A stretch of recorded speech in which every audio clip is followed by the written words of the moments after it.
Hey bestsellers, it's Katherine Turner with Daily House Publishing, and this is your path to the bestseller list. Subscribe to this channel if you are interested in creating a sustainable, full-time at-home career in writing and in authorship.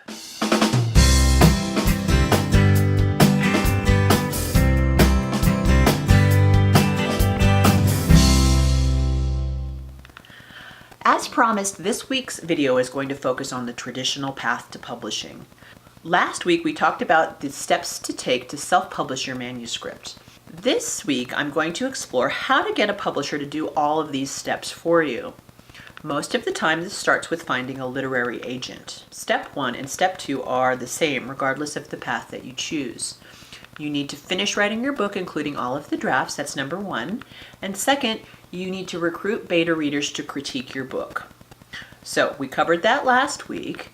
This is where the path forks. If you're going after a publishing contract, the third step is different, and that is to seek representation, aka a literary agent. This involves querying, and in the case of nonfiction, a proposal. Again, I've covered pitches and proposals in previous videos, so I'll drop links to those below.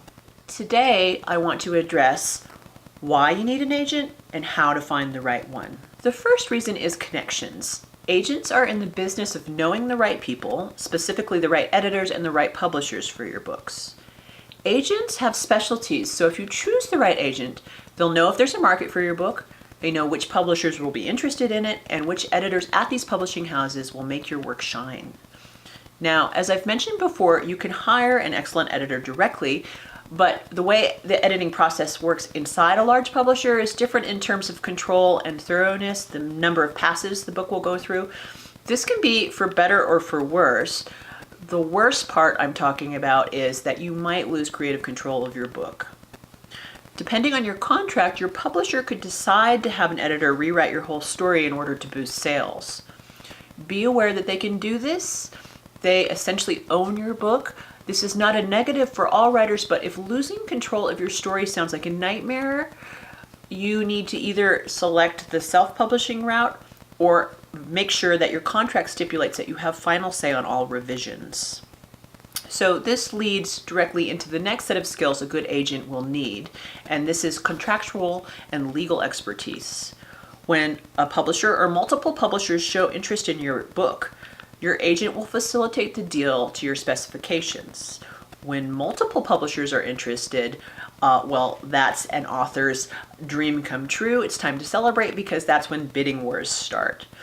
In a bidding war, your agent will drive up the price and will recommend which offer you should take. The contracts, the bidding wars, your right as an intellectual property owner are all complex and perilous, so even though an agent might seem like a middleman, you do need one if you're dealing with the big five.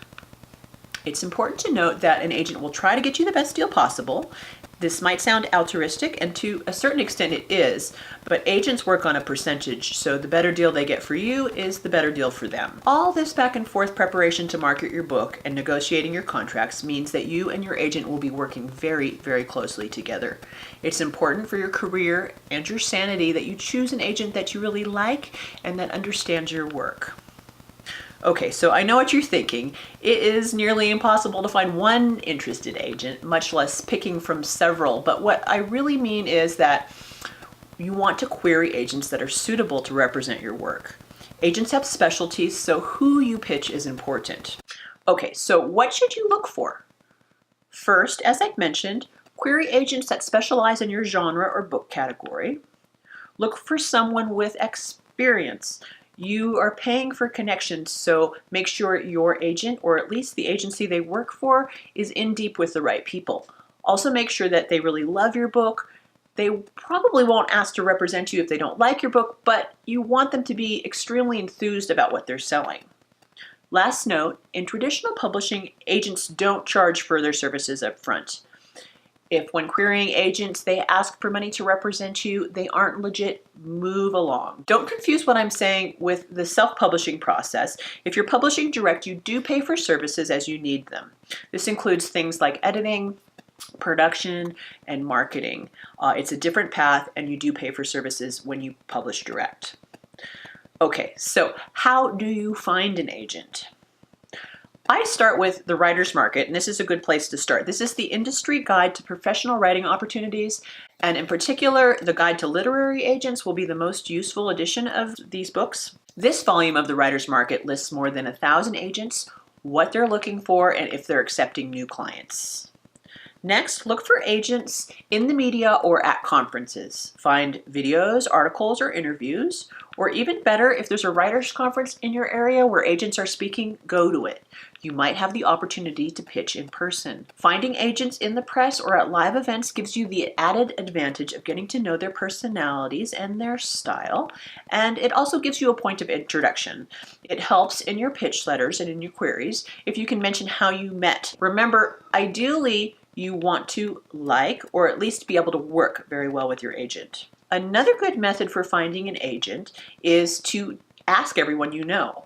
This works to your advantage in two ways. First, it's a form of marketing because you're letting your network know that your book will be released in the next year or so. And it is one of the most effective ways to find an agent that really suits you. Email everyone in your address book, post to your personal and business pages on all social media, and also post to any social media groups that you belong to, in particular writers groups. Last but not least, look through the acknowledgments of your favorite books. More often than not, authors will thank their agents, especially if they're happy with their work. If you don't want to buy a big bunch of books in order to get this information, take a trip to the library. It's never a bad idea for authors to visit the library. This is staying close to your roots. Okay, I hope that helps. Good luck. Thanks for watching. Don't forget to subscribe and like this video, and I will see you next week, bestsellers. Thanks for watching.